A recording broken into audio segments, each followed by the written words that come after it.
What comes to your mind when you hear the word transformation? Transformation. Maybe it's the ugly caterpillar being transformed into the beautiful butterfly. Or maybe it's all the different ads that we see on TV that have before and after pictures. You know, this was what the situation was like before, but after this product was used, this was what transformation occurred. Or maybe you think about parts of our city that have really changed radically. I think about the Norwest kind of business park area. 30 years ago, when I played touch football at Kellyville, Old Windsor Road was simply one lane each way, lots of paddocks all around. And now I drive up there, big wide road, lots of buildings everywhere. It's kind of been transformed, right? What comes to your mind when you think of transformation? Let me ask you another question. Are you in need of transformation? Are you in need of transformation? Now, as I get older, I'm feeling more and more the need for physical transformation. I felt really tired this week. I was up at a wedding in Queensland, which all the driving there and back, etc., was quite exhausting. My joints have been playing up this week, all kind of over my body, probably due to the humid weather. In fact, I've got an issue with my hip, an issue with my knee. I've been having an issue with my back. It's not too bad at the moment. And so this morning I had to get up early. I had to do all of these different exercises to kind of try and help my hip and my back and my neck and everything to kind of be okay for today. So, I kind of go, yeah, I need some transforming. In fact, Lachlan, my son, he confirmed this for me quite bluntly recently. He told me one day, he came home, he said, Dad, my cricket team for this year is short of players. And many of you know I used to play cricket with Lachlan. And I said, well, do you need me to make a comeback? Do you need me to come out of retirement? He said, nah, Dad, you're cooked. Thanks, son. I'll remember that. Yes, but he's not wrong, actually. I long for physical transformation. If only I could have the energy that I once had. If only my body worked as it once used to. Wouldn't that be great? And I'm sure many of you feel exactly the same. Are there other things about you, though, that you'd love to see transformed? Yeah. I wish my personality was transformed. See, many of you will find this hard to believe, but I'm a shy introvert, the wrong kind of personality type for this job. I just wish it was so much. I wish it was energizing, kind of being around people rather than sort of, when I look at my heart, the things that go on in my mind. Jesus was right in Mark 7 when he talked about that the heart is full of all kinds of evil. And because our hearts are full of all kinds of evil, as Paul will say in Romans 7, I do what I do not want to do, and what I do is what I do not want to do. And I think, it'd be good if all of that was transformed and changed. Well, friends, if you're longing for transformation, not just physically, but spiritually, well, I've got good news for you today. Because Isaiah 28 to 35 talks about this issue of transformation. Indeed, Isaiah 28 to 35 speaks of people who are in need of transformation and a promise of transformation that God makes. Now, 8 chapters is a lot of chapters to cover. And so what I'm going to do is I'm just going to give you a fairly brief overview of Isaiah 28 to 35 before I zero in on Isaiah 35. And so my overview is going to look at the historical setting, but also just the different themes that come out of the different chapters. So let's turn to the historical setting first of all. So the events of Isaiah 28 to 31 took place during the reign of King Hezekiah, when the threat of Assyrian invasion was very real. On the screen I've got a table which I showed in the first sermon in our series on Isaiah, which really just highlights who the kings were and who the prophets were during this period. And so Isaiah was ministering from 740 to around about 700 BC during the reigns of Uzziah, Jotham, Ahaz, and King Hezekiah. And it seems that Isaiah 28 to 31, and I only say 28 to 31 because 32 to 35 are really promises pointing to the future.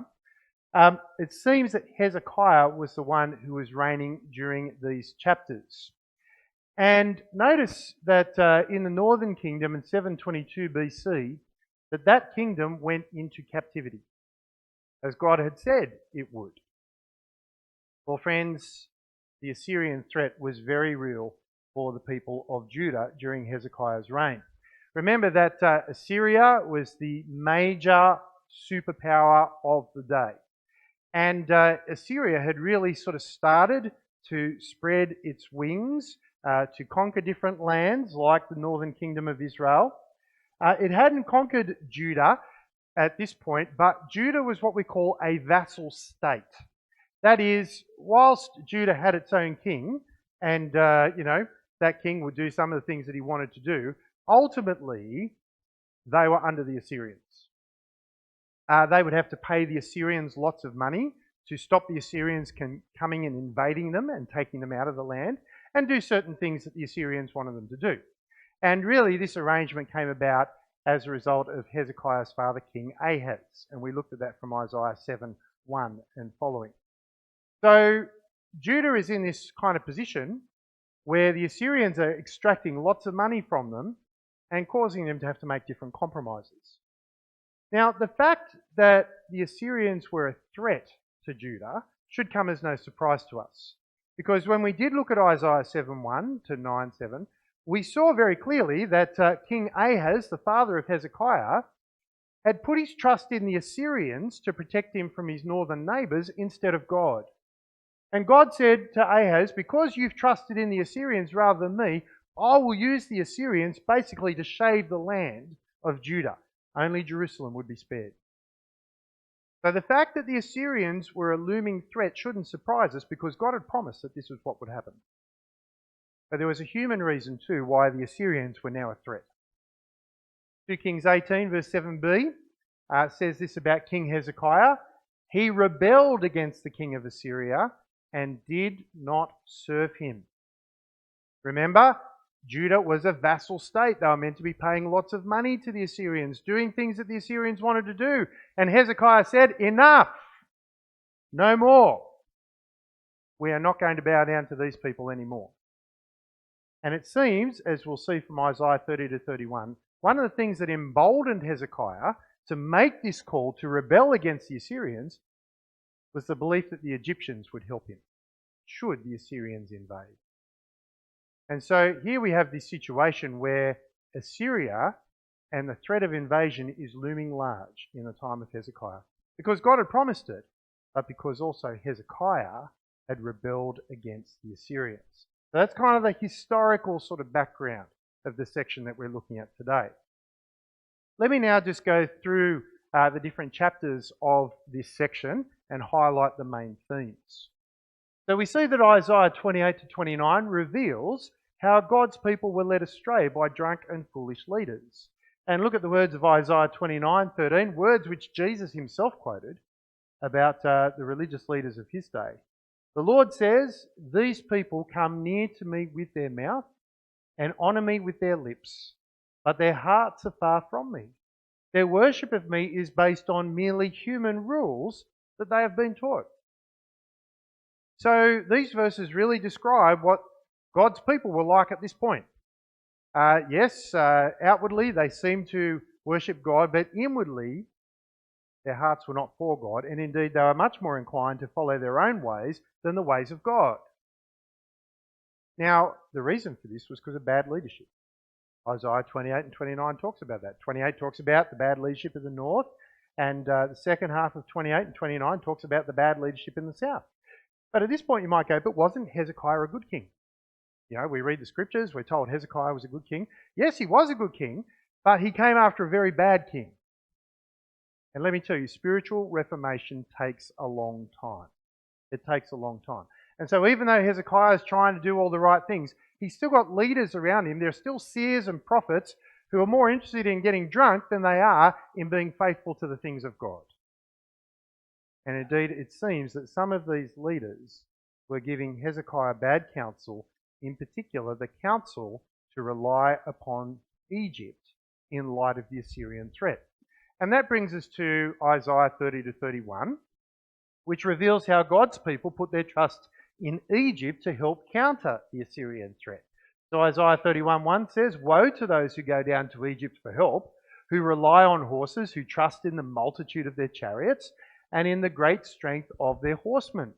But do not look to the Holy One of Israel or seek help from the Lord."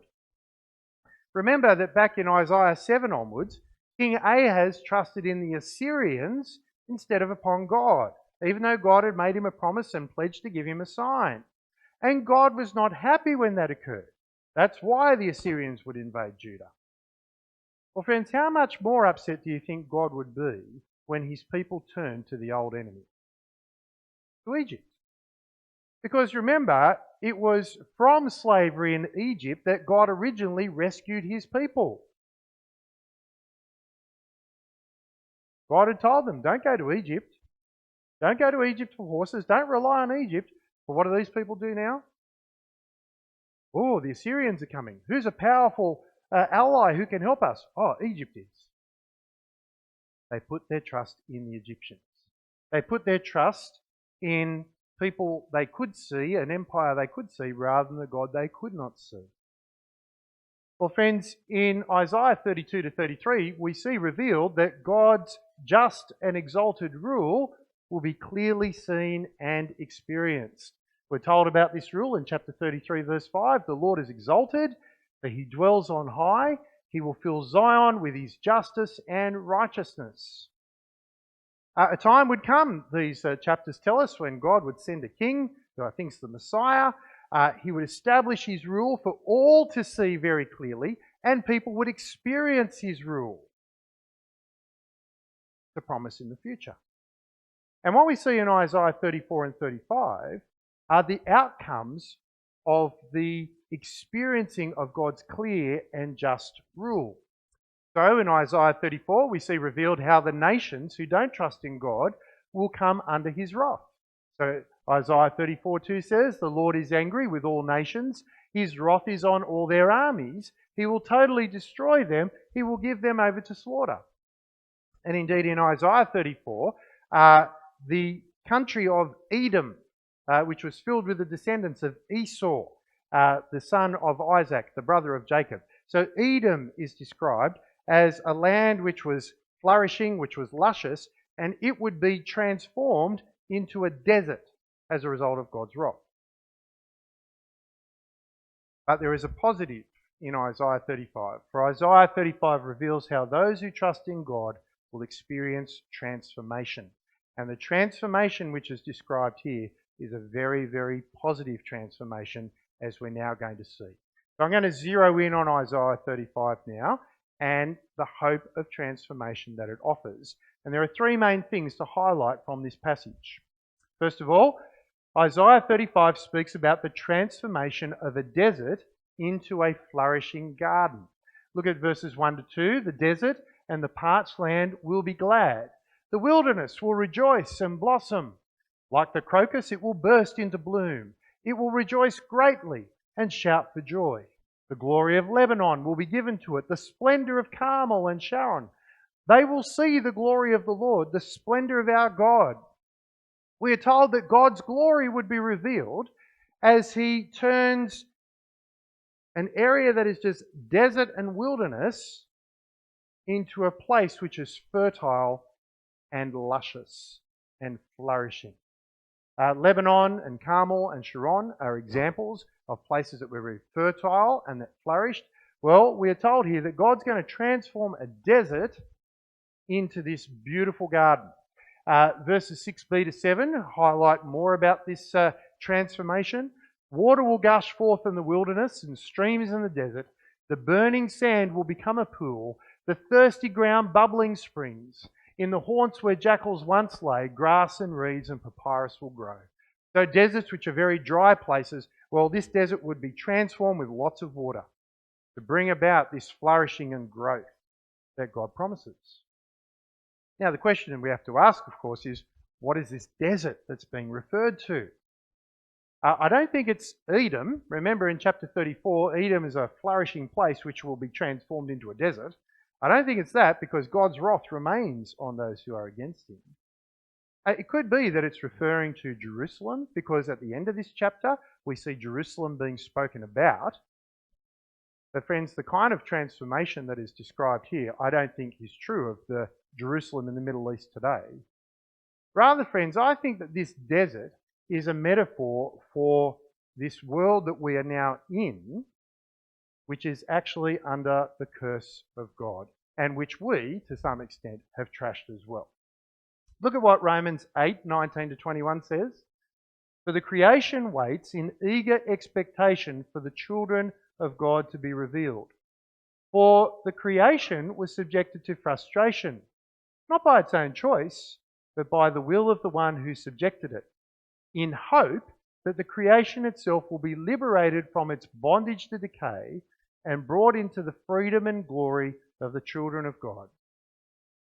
At the time when God's children will be revealed, which I take it is at the end when Jesus returns, at that time when God's children are revealed, creation will be freed from the bondage of frustration and decay that it now experiences. Remember that in Genesis 3, when human beings sinned, that God put a curse on the earth.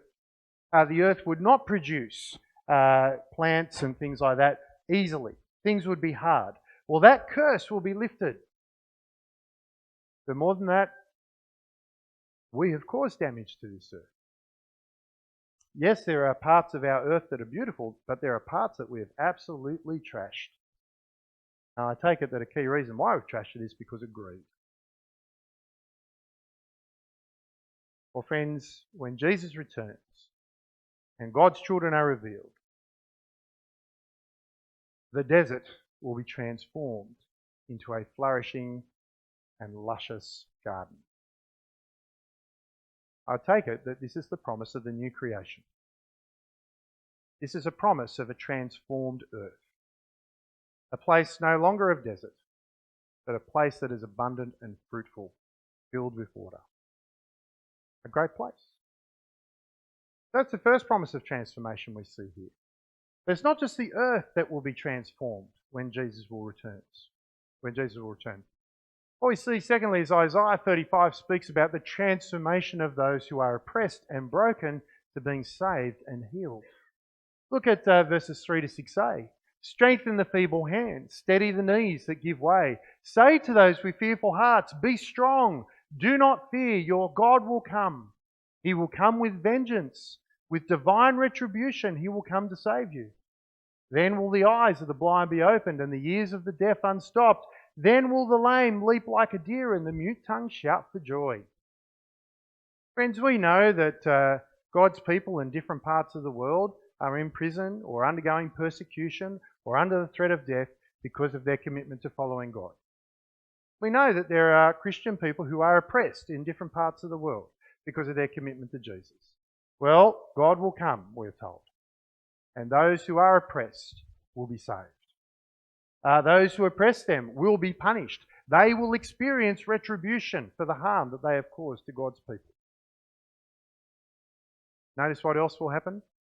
Not only will the transformation be one of freedom from oppression, but also our physical brokenness will be overcome, we're told. The blind will see. The deaf will hear. The lame will leap like a deer. The mute tongue will shout for joy. I talked before about how I long for physical transformation. Well, here's the promise of it. And when Jesus returns and crushes those who are the enemies of his people and saves his people, he will restore them. He will heal them so that they will no longer be broken. What a great hope. Now that prophecy, I think, is fulfilled ultimately with the return of Jesus. But we certainly see this prophecy being fulfilled with the first coming of Jesus, don't we? For indeed, listen to what Matthew 11 verses 2-5 says. When John, referring to John the Baptist, who was in prison, heard about the deeds of the Messiah, he sent his disciples to ask Jesus, "Are you the one who is to come, or should we expect someone else?" Jesus replied, "Go back and report to John what you hear and see. The blind receive sight. The lame walk. Those who have leprosy are cleansed. The deaf hear. The dead are raised. And the good news is proclaimed to the poor. Let's think about John the Baptist for a moment. Certainly before this time, it's apparent that John the Baptist certainly believed that Jesus was the great king that God promised to send into the world to save his people. He believed that. He describes Jesus as the Lamb of God who's come to take away the sins of the world. He was there at Jesus' baptism. He baptizes Jesus. He says, I shouldn't be baptizing you. You should be baptizing me. He's there when the voice says, this is my Son with whom I'm well pleased. The Spirit descending upon Jesus. John the Baptist is there for all of that, right? But notice here, doubt seems to have crept into John the Baptist's mind. Are you the one who was to come? Or should we expect someone else? Now the question is, why is John the Baptist doubting at this point, given all the things that he's seen? I take it he's doubting because of where he is at this point. He's in prison. He's in prison because he spoke truth to power, namely to King Herod. In fact, he will end up being beheaded by that very king. Now I take it that John reads Isaiah 35. And what happens when God comes to save his people? Well, God's enemies are crushed. Retribution comes about, right? Surely when the Messiah comes to establish God's rule, God's enemies will be dealt with. Well, if Jesus is the Messiah, then why I'm in jail? I think is what John is asking. But notice what Jesus says. Go back and report to John what you hear and see. The blind receive sight. The lame walk. Those who have leprosy are cleansed, the deaf hear. And we know that the mute spoke as well as a result of Jesus. Jesus is basically saying, okay, you're looking forward to the time when God will come and bring retribution against the enemies of his people, but now's not the time. But be assured, John, that the signs of healing that Isaiah 35 spoke about are taking place. I am the guy, is what Jesus is saying. I am that Messiah. Now, friends, ultimately what Isaiah 35 promises is something that will come about with the return of Jesus. All of God's enemies will be crushed at that time. Those who stand against his people and oppress his people will be crushed at that time. And the full healing that is promised will come at that time. But what we see here, friends, is that Jesus can indeed bring about that healing. He is indeed that one who will bring these things about. And he has shown it already through his first coming. And so as we read about the way in which Jesus heals, may that excite you about the healing that he will give to you in the life to come. For he who conquered death can enable us to conquer death, and he who healed people can indeed restore us, as Isaiah 35 promises. Be heartened by that. But not everyone will experience that transformation. And this brings us to the next point, which highlights this. And that is that Isaiah 35 speaks about the transformation of people's experience of life from one of sighing and sorrow to everlasting joy. Verses 8 to 10, and a highway will be there. It will be called the way of holiness. It will be for those who walk on that way. The unclean will not journey on it. Wicked fools will not go about on it. No lion will be there, nor any ravenous beast. They will not be found there, but only the redeemed will walk there, and those the Lord has rescued will return. They will enter Zion with singing. Everlasting joy will crown their heads. Gladness and joy will overtake them, and sorrow and sighing will flee away. So here, Zion is being spoken about. I take it this is the New Jerusalem, of Revelation 21, etc. Okay, notice what happens when God's people are taken to be with their God in his presence. Notice what flees away: sighing and sorrow. No more to be found. Notice what is present in abundance: everlasting joy. In fact, overtaken by gladness and joy is the kind of idea. It's a bit like, you're trying to run away from a big wave and it just swamps you. Well, this is a good wave. The wave of gladness and joy that overtakes us, right? One of my small groups was talking about this during the week, and one of the members said, "Mark, I just can't imagine this.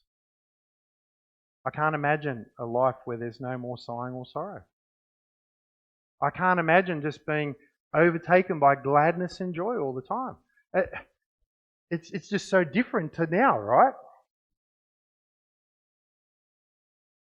But that's what's to come. But notice, not everyone will enter into Zion with joy and thanksgiving. Not everyone will get to experience this. Notice, the road to Zion is called the way of holiness. It's only those who walk on that way who get to enter. Notice that the unclean will not journey on it. Wicked fools will not go about on it. There are people who will not walk that road and therefore will not end up in Zion and therefore not have that great gladness and joy that is to come. In fact, Jesus spoke about this very issue in Matthew 7, verses 13 to 14. He said, "Enter through the narrow gate, for wide is the gate, and broad is the road that leads to destruction, and many enter through it. But small is the gate, and narrow the road that leads to life, and only a few find it." Jesus here talks about the narrow gate and the narrow road. And I take it from what follows that those who walk through the narrow gate and who walk along the narrow road are those who are committed to listening to what God says and putting it into practice in their lives. That's what the rest of Matthew 7 is about. Notice, though, that those who listen to what God says and put His word into practice are the minority. Notice that it'll be the minority that will walk on the way to holiness that leads to everlasting joy in the New Zion.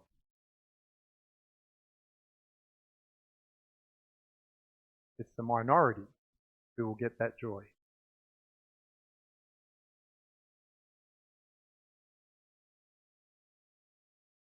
Now, walking along the narrow way, walking on the way of holiness, is not attractive to many people in our world. They actually have no interest in following the things of God. In fact, listen to what Jesus says about walking along this way in Mark 8, 34 to 35. "Then He called the crowd to Him along with His disciples and said, 'Whoever wants to be my disciple must deny themselves and take up their cross and follow me. For whoever wants to save their life will lose it, but whoever loses their life for me and for the gospel will save it.'" Friends, the path, the narrow path, the way of holiness is a path of self-denial. It's a path where we say no to self and yes to God. It's the path where I say, I'm no longer living for myself.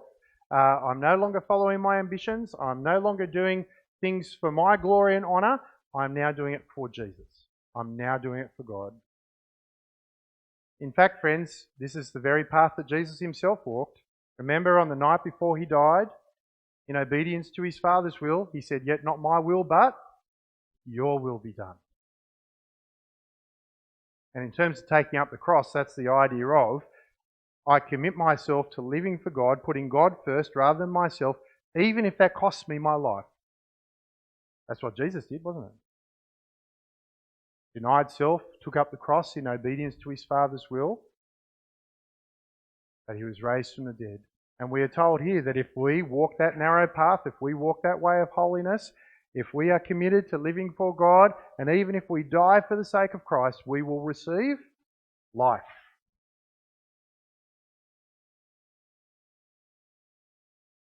Now, there's one thing I want to be very, very clear about. It could be that you're hearing me talk and hearing, if I put God first and deny myself and live His way, I will earn a place in this New Jerusalem. I will earn this transformation. No, friends, it's not something we earn. let me just highlight to you Isaiah 35, 8 to 10 again, and in particular, the words in the yellow. Notice, only the redeemed will walk there, and those the Lord has rescued will return. Friends, those who walk on the way of holiness don't do so in order to try and earn God's favour and earn transformation. No, those who walk on the way of holiness, those who enter through the narrow gate and walk the narrow road, do so because God has rescued them.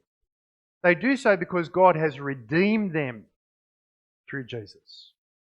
Friends, the word redeemed is simply the idea of paying a price. If you want to free someone from slavery, you pay a price to the master so that that person is freed from their slavery. Or if you see someone who's got a big debt and you want them to be freed of that debt or a penalty, you pay the price so that they are freed from that. That's the idea of redemption. And friends, the Lord Jesus has redeemed us. Galatians 3:13 to 14 says, Christ redeemed us from the curse of the law by becoming a curse for us. For it is written, cursed is everyone who is hung on a pole. He redeemed us in order that the blessing given to Abraham might come to the Gentiles through Christ Jesus, so that by faith we might receive the promise of the Spirit. Friends, by rights we deserve the curse of God's law because we have broken God's good laws. By rights we deserve punishment. But friends, Jesus paid that penalty so we might not have to. And he did that to rescue us from the punishment that we deserve. And so what happens is that, Jesus has done this, and what are we called to do? We're called to put our trust in him. Not to trust in our goodness, but to trust in what Jesus has done to redeem and rescue us. And when you put your trust in Jesus to be redeemed and to be rescued, you then commit yourself to living for Jesus. You then commit yourself to entering through the narrow gate and walking the narrow path, which involves self-denial. Friends, let me be clear. Living the holy life is not what redeems us. No, we are redeemed and rescued only through Jesus. But having been redeemed, having been rescued, we are now to walk on that way of holiness. We are now to enter the narrow gate and walk along that narrow road, which so many people don't want to walk on, and we are to continue walking on it, denying ourselves, even if that costs us our lives.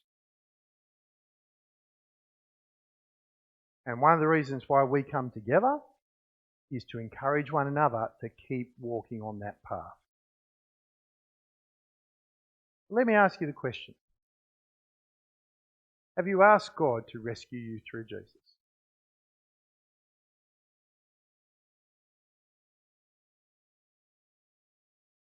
Friends, God desires to rescue people much more than he does punish people. It's never too late to come back. Accept that offer of rescue that he makes available in Jesus by faith. Have you entered into that narrow gate? Are you walking along that narrow path? Or are you walking on that wide road that leads to destruction? Friends, we don't walk the way of holiness. We don't walk the narrow path to earn redemption. No, it's because we are redeemed that we walk on that path. And we must keep walking on that path if we want to enter into Zion and have everlasting joy in a transformed earth with transformed bodies.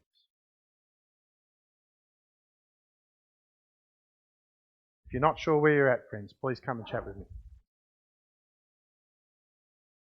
Because this hope of transformation is too good to refuse. Isn't it? Isn't this the most incredible thing? So only Jesus has the answer, friends. No one else has the answer. Only Jesus can transform us. And he's done everything necessary to bring us forgiveness so we can now experience transformation. And we start to experience that transformation now with the presence of the Spirit in our lives, don't we? It's by the presence of the Spirit in our lives that we taste the eternity that is to come. That we start to see changes in the way in which we act. That we see that rather than being like the Israelites who really don't worship God and really don't trust in God, we see the Spirit changes us so that more and more we're doing that. But that transformation will only be complete on the final day. Have you trusted in Jesus for rescue? Have you entered through the narrow gate? Well, friends, that is what you must do if you want to be transformed.